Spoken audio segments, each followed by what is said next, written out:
Hey, what's going Hey, on, how's man? it going? Good, good. How are you? Good. Awesome. All right. Well, I'm glad we got this figured out. So Yeah. we're going to figure it out one way or the other. Yeah. So listen, Jason, I wanted to thank you for coming on, and talking to us. Once we do the interview, I'm going to put this up on Facebook. It's going to be on our website. It's going to go on Instagram, and just we're going to try to get as many people as we can to watch your video. And so that's what's important to me is that we talk about your story, your passion for running, or your passion for fitness, just in general. Yeah. No, Cool. it's cool. All right, cool. So listen, why don't we start off with just kind of tell us a little bit about yourself? Tell us what your name is. What do you do? Maybe what you used to do, stuff like that. So, my name is Jason Mosel. I live pretty much in the middle of nowhere, in the middle of the woods in Vermont, in a small town, Corinth, Vermont. And as you can see, it's a log cabin. Um, Literally live in the middle of nowhere, away from everyone, which is amazing. Professionally, what I do is I'm a supervisor for a cable industry, Okay. and also on the side, I am a fitness instructor that I do twice a week. Um, and I mean, really, other than that, my other passion is just fitness in general, fitness and running. Fitness, I mean, Yeah. that just became a huge passion of mine. Oh, that's great. That's cool. So like just well, for everybody who's watching this, Jason and I had a chance to kind of chat by email for a little while, and it comes to find out we're both former Marines. We served our country for a little while, and Jason, in fact, even deployed to Iraq. So thank you, Jason, for your service. I really appreciate it. Yeah, same to you, Semper Fi. Semper Fi. All right, thank you. So and tell us, like you kind of told me a little bit, how did you get into running in the first place?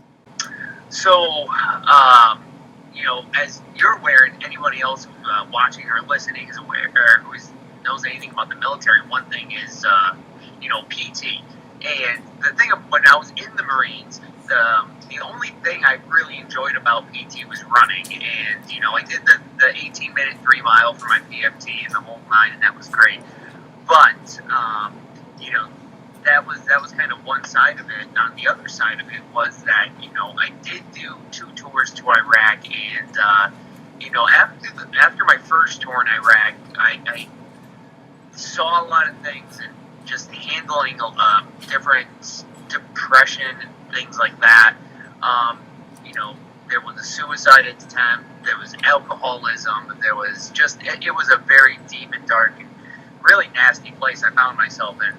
And so it was kind of twofold of what got me into running.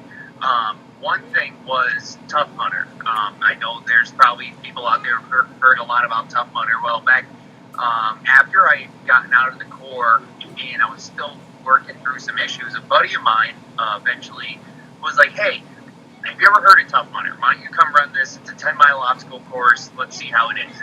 At that point, I was still in the mindset of the 18-minute 3 mile Marine Jason, Sure. not understanding that it was probably more along the lines of like a 30-minute 3 mile alcoholic type Jason. So Yeah, right. I was like, yeah, hell yeah, we're going to do this and this, that, and the third, and went there, and it totally kicked my ass, but it was kind of like,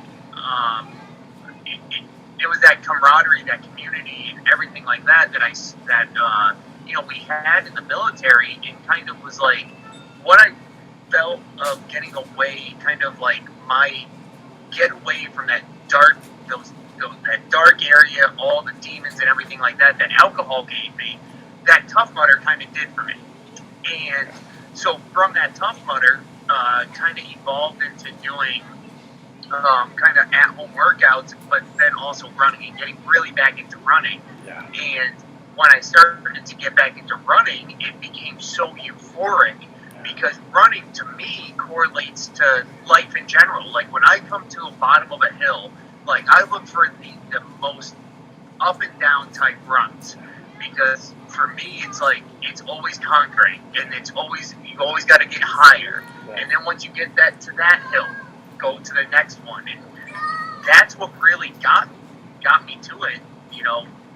Into running was that euphoric feeling and coming out of that depression and going from alcoholism to, with some of the stuff that I do now, pretty crazy stuff. So, but Well, That's what got me into it. that's great. Because depression is a very real thing, and I think it should be publicly spoken about a little bit more. Is it promoted? I think it should be talked about without discouragement, and if there's any way that we could spread positivity, as we could do that in the running community. We can say, look, it works. Here's an example. Jason loves to run. He was in a dark place, and he feels great when he runs. And I think for a lot of people, it speaks to them as well too. So like that what you said was it was just incredible. It's awesome. I wish and I hope it is actually our goal to get more people encouraged to run, not just for their physical abilities, but for their mental abilities as well too. Yeah, and that's what, like I said, it does for me. It clears my mind. There's something about a run for me that just clears my mind when I throw on the shoes and you throw on the gear and you just get out there and sometimes my wife will be like, "How far are you going?" Yeah. And I said, "Oh, when I'm done." That's awesome. That's awesome. Once I'm clear and my head's done, that's when I know I'm done. Yeah, that's awesome. And that is a good character of strength as well too. Hey, why don't you tell us a little bit about maybe the most challenging run or event? It could be a Tough Mudder or the longest run you've ever done. What's the first one you can think of?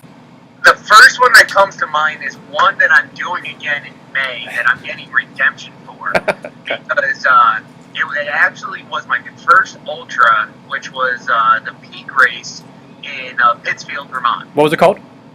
Peak Race. Okay, Peak Race. Yep, it's where it's actually, so Joe DeSanta, who owns Spartan Race, it's on his farm. This is like what they originally did the death race on and everything like that.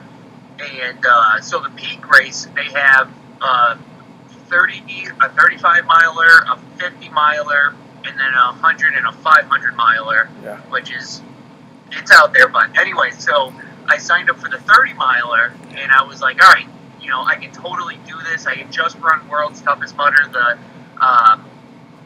November prior to that.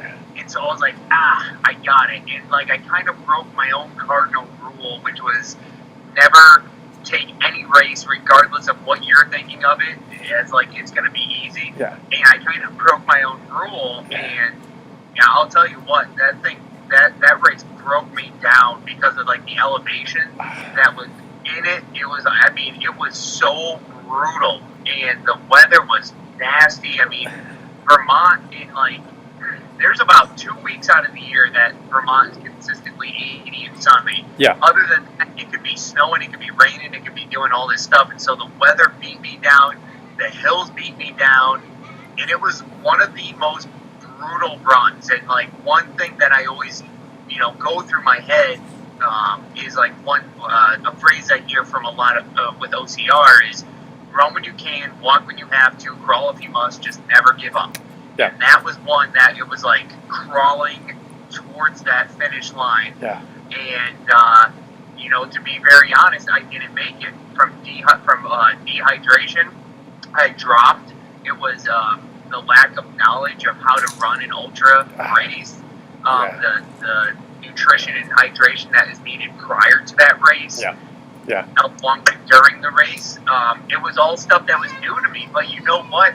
It was like I didn't quit. I literally was dragged off of that course. But this May, it's my redemption, and that's what I've been building back up to. So it's like I look at it and it's like that may have been the worst run, but it's not a failure. Yeah. Nothing is a failure unless you completely quit on yourself. So for me, it's like that was my learning experience, and now I'm going for this, and now I'm gonna rock it and beat it. Yeah. So. I think that's really awesome. You attempted to do something, you couldn't finish it, and you're going to do it again. That speaks volume, and that's an incredible achievement. I think a lot of people can learn from too. Never quit. If you're going to fail at some things, you can try to run a marathon. You'll drop out. Try it again. Train differently. Learn from others, and just be around the community where you can learn from. And I think people like yourself can really teach that aspect, Yeah. That's cool. That is cool, man. So I guess a couple other questions I wanted to ask you. First of all, what's your next race? So next race is actually a winter Spartan sprint in upstate New York. Just a 5-mile sprint. The thing about me too, when it comes to OCRs, I'm a huge swag whore. So when they're like, "Look at our shiny medal," I'm like, "Oh, I need to have it." But the next bigger race that I'm doing is actually the Peak Ultra Marathon in May that I'm training for, and so that's, and then kind of looking long term. There's 2 other marathons I want to do. One is the Burlington, Vermont Marathon, and another is with the Endurance Society here in Vermont, which is another one. And then I also have already signed up for the Toughest Mudder, which is an 8-hour endurance from midnight to late in the morning. And then in November again, World's Toughest Mudder, which is going to be in Atlanta. Okay, cool. All right. And the Spartan Ultra in Killington. So those are, for those who have never ran a Tough Mudder, they're very challenging events. Tell us, how do you train for one of these challenges? So there's a lot of things that you need to do functionally. So it's not like just running, and it's not just like weightlifting. There's a lot of cross-functioning training that goes with it. So when I'm training for the further distance one, so if I'm running a Spartan Ultra, or I'm going to run a World's Toughest Mudder, or the Toughest Mudder, that's going to be a lot of miles, then it's very similar to if you're running an ultra marathon, how you build up your miles like that, and how you taper down and taper up.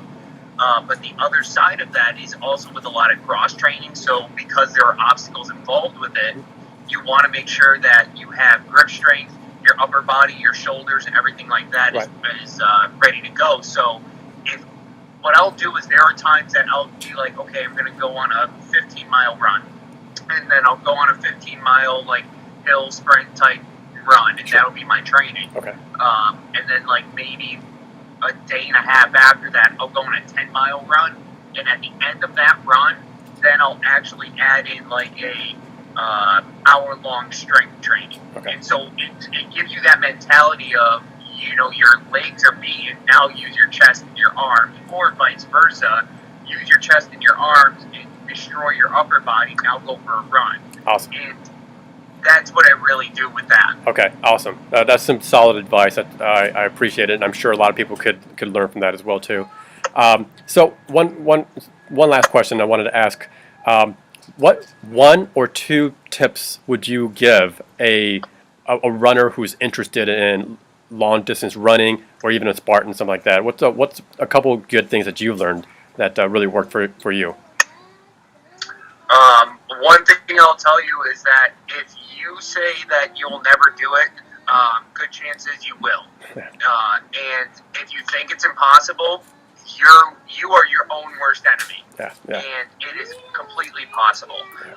But really, the other thing when it comes to the long distance running and the OCRs, I'll tell you, the things that will make or break people isn't so much did I train enough and all this stuff. It's 2 things. It's 1, mental fitness, and 2, nutrition. Those 2 things right there will make or break a runner. Okay. Awesome. Okay. Thank you, Jason. That is really cool. So, Jason, we want to support you in one of your next adventures, whatever it is you do. So, like sometime, whenever you get a chance, let us know what event you would like us to support you in, and I'd be happy to jump on it. So, like, whatever you guys need. That's really all I have. I don't have any other questions to ask you. You did amazing, and if there's anything else you want to talk about, let me know. Yeah, all right, thanks. It was great talking to you. Thanks for the opportunity. Yeah, all right, Jason. Cool. Thanks again, and Semper Fi, brother, and thank you for everything you've done. Fun. All right, thanks. Take care. Yeah.